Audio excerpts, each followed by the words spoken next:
Australian education system లా both exams assignments రెండు combination ఉంటాయి.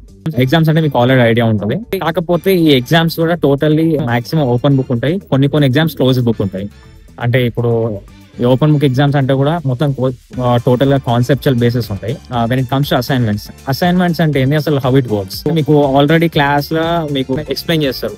So conceptual wise గా అసలు టెక్నిక్స్ కొన్ని టీచ్ చేస్తారు. ఫర్ ఎగ్జాంపుల్ ఒక సబ్జెక్ట్ తీసుకున్నాము, స్ట్రాటజిక్ మేనేజ్మెంట్ తీసుకున్నాము.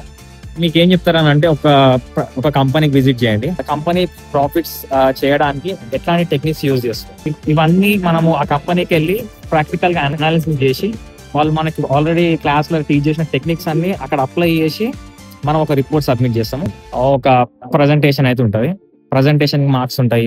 మనం ఎట్లా రీసెర్చ్ చేసినా మన మార్క్స్ ఉంటాయి. ఫైనల్ గా మనము డిజిటల్ రిపోర్ట్ సబ్మిట్ చేస్తాము. అంటే రిపోర్ట్ అంటే వాళ్ళు ఆల్రెడీ మొత్తం మీకు గైడ్ చేస్తారు, ఎట్లా చేయాలి, ఈ ప్రాసెస్ అంతా ఎట్లా చేయాలని టీచ్ చేస్తారు. So this is how it works. వీటిని మనము అసైన్మెంట్స్ అంటాము. సో టోటల్ గా ప్రాక్టికల్ ఓరియంటెడ్ ఉంటాయి. ఇప్పుడు ఈ రిపోర్ట్స్ ప్రిపేర్ చేసేటప్పుడు కొంతమంది ఏఐస్ యూజ్ చేస్తారు, కొంతమంది వేరియస్ రీసోర్సెస్ యూజ్ చేస్తారు. యూజ్ చేయొచ్చు అన్ని యూజ్ చేసినాక కూడా మనం ఏం చేయాలంటే ఇక్కడ మనం ఏవైతే రీసోర్సెస్ యూజ్ చేసినామో ఆథర్స్ కి మనం క్రెడిట్స్ ఇవ్వాలి. లేకపోతే వాళ్ళ ప్లెజరిజం కింద మిమ్మల్ని కన్సిడర్ చేసి క్వశ్చన్ చేసే ఛాన్సెస్ ఉంటాయి. మళ్ళీ తర్వాత కాన్సిక్వెన్సెస్ చాలా సీరియస్ ఉంటాయి. అక్కడ మీరు ఏదో తప్పు చేసినారని కాదు, you're questioning the reputation of the university అన్నట్టు. సో అందుకే వీళ్ళు చాలా సీరియస్ తీసుకుంటారు.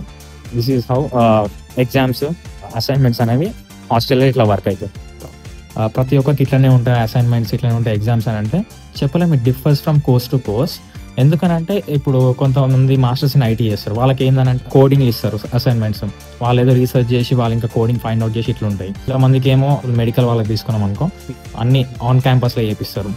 నెక్స్ట్ ఇంకా పిహెచ్డి వాళ్ళకి తీసుకుంటే వాళ్ళకు కూడా అంతే ఉంటుంది. ఆస్ట్రేలియన్ యూనివర్సిటీస్ ఏంటంటే వాళ్ళ ఇండస్ట్రీకి ఎట్లా కావాలి ఇయర్ టు ఇయర్ అప్డేట్ చేసుకుంటారు. ఎట్లా రిక్వైర్మెంట్ ఉందో అట్లా వాళ్ళ కోర్స్ స్ట్రక్చర్ డిజైన్ చేసుకుంటారు. And also please don't forget subscribe to channel. Thank you.